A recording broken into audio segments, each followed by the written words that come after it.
We are here at the Secret Ingredient women's fashion shop at 56 in Illinois with Pam Ellis and a legend in the community, Barbara Boyd. Barbara, how are you doing today? I'm doing great. Why not? So you were on you were an anchor for WRTV Channel 6 for 25 years. For 25 years. Been retired 30 plus, having a ball. And you've been coming here since it was? Since it was Tarkington Tweed. So I've been through what? Three stores and two owners? Yep, three stores and three owners. And three owners. Well, I didn't. Well, 2 stores and 3 owners. Yeah. And you live in the area? Oh, yeah. I live right near the fairgrounds, 36th and Guilford. Great neighborhood, you know, well integrated. A lot of little babies running around now. So now, Pam, when you took over the store a few years ago, you know, you inherited not just the location and all the beautiful wares, but also the people that have been coming in here for a long time. And when I first met Barbara, it was just a great connection. She's like, now you call me Miss Beautiful Barbara. And so that is her name. I mean, we call her Beautiful Barbara for sure. Barbara the Beautiful. Well, Barbara the Beautiful. Big joke. Yes.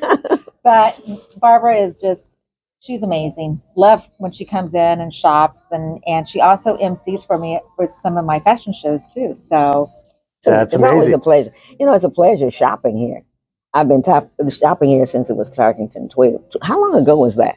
It's almost been like 40 years. 40 years ago. Yeah. And the reason I like it here is because you find clothes that you don't find everywhere. I mean, I think it's the only really real boutique, you know, in the area. Other than you'd have to go to Chicago to find some of the items that you find here. And the service is so good. All the ladies that wait on you, they try their best to get something that really fits you. And they'll tell you whether it looks good on you or not. I know they say that. So I appreciate that, though. You know, you find quality things. You know, if you like upscale stuff, you got Ribcall. You know, sure, prices might be a little high, but hell, Goodwill's going up in their prices. Everybody else, you know, Goodwill's going up in their prices. Everybody's going up. So, you know, it just depends on what you like and what you want. And I think, and another thing I like, you won't find somebody else walking down the street with the same thing you got on. One of a kind. One of a kind. Or, you know, usually have 4 items with the same. Right. And then once they're gone, we usually go on. Find something else. And you'd mentioned about 30 different designers. Is that? We have pretty much 30. Yeah. That may be a little over the top, but I think we have, I've got a lot. Several. A good variety. So how would you describe the different types of fashion that's in here? Well, you're going to find formal wear.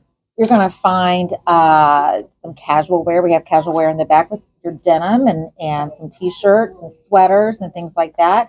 You're going to find the semi-casual and just your career wear, I feel like. Well, I think for evening wear, this is something that store really never had before.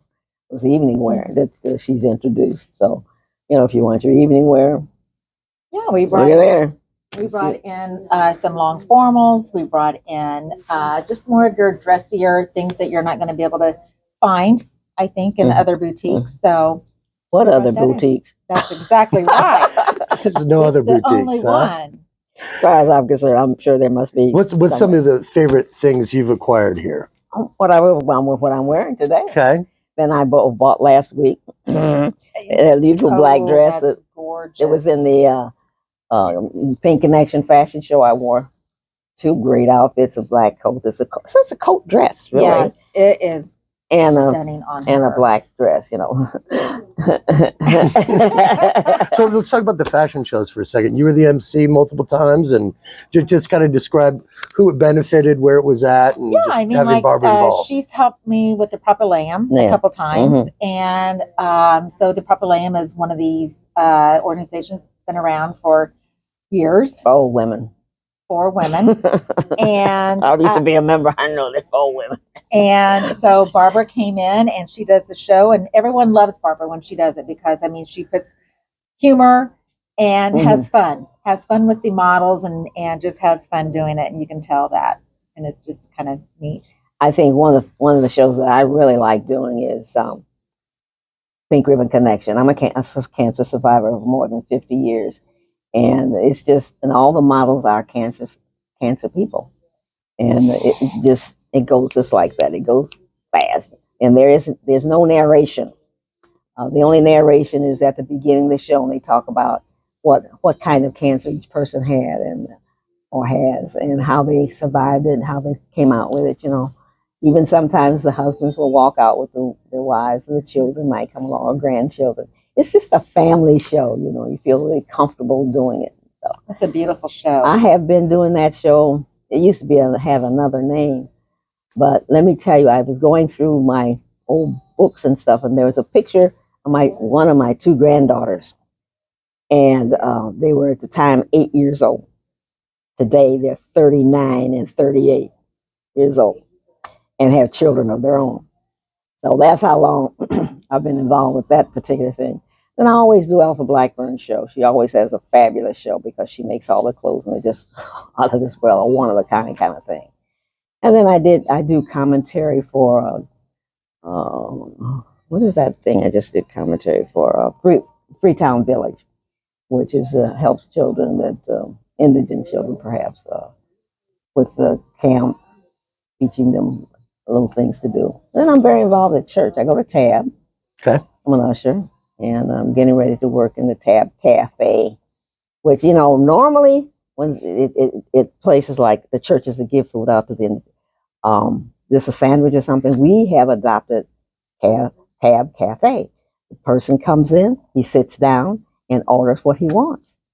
And I think that really makes a guy feel or a woman feel really good about themselves, as opposed to here's a handout for you, go on now, you can go with it. So, well, you make everyone feel good. Well, and I everyone try, feel welcome.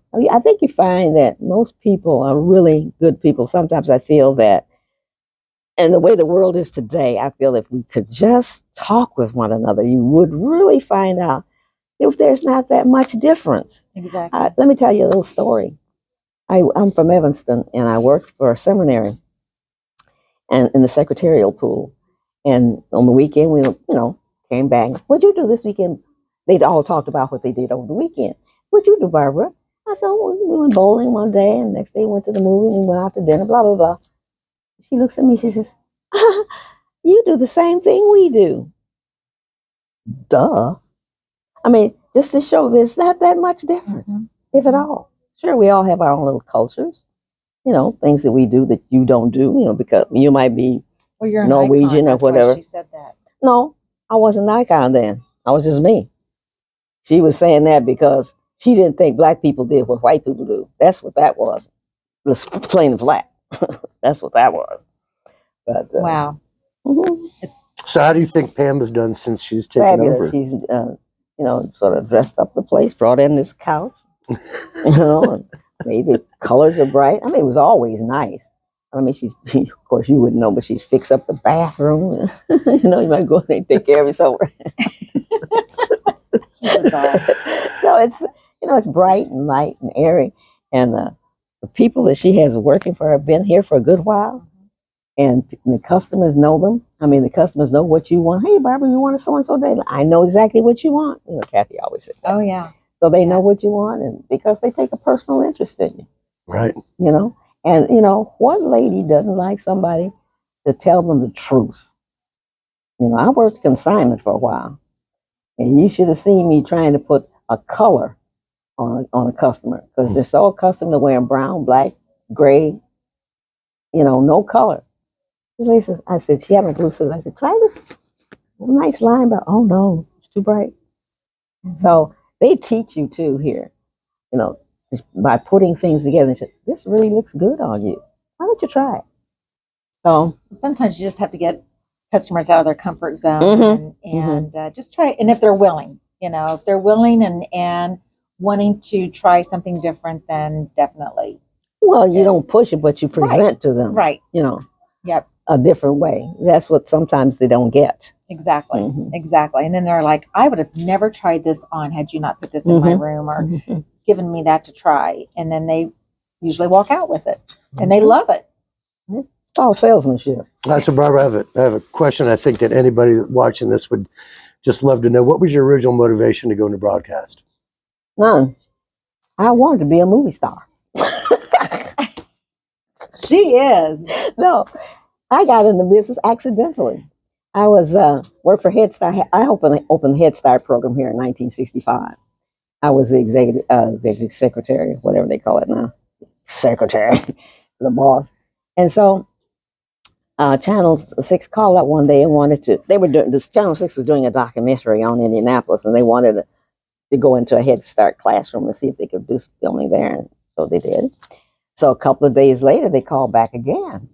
And what's the nature of the call? He said, well, we'd like to interview they'd like to interview a person for, I said, no, what's the nature of the call? He said, we would like to interview a lady for television.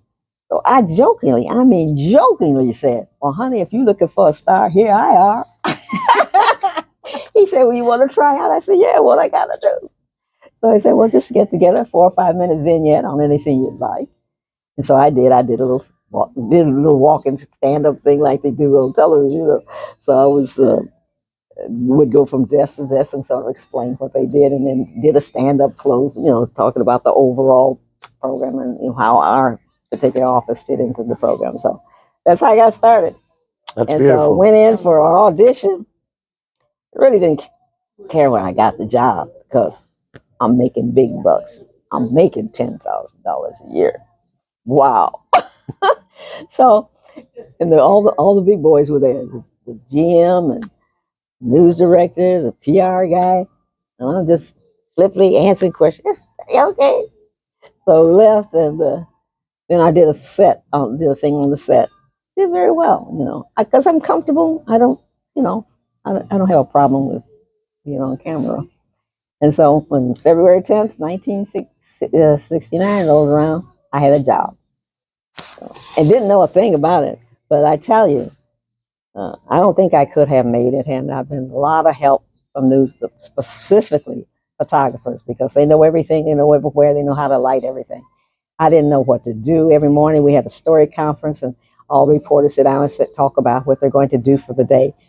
What are you going to do, Barbara? And I just said, I don't have anything today. So finally he says, I tell you, we're going to assign the consumer reporters to you. So then that's the consumer thing went on. So that was my niche then. Then I anchored the new news. So that's the story, Mr. Okay.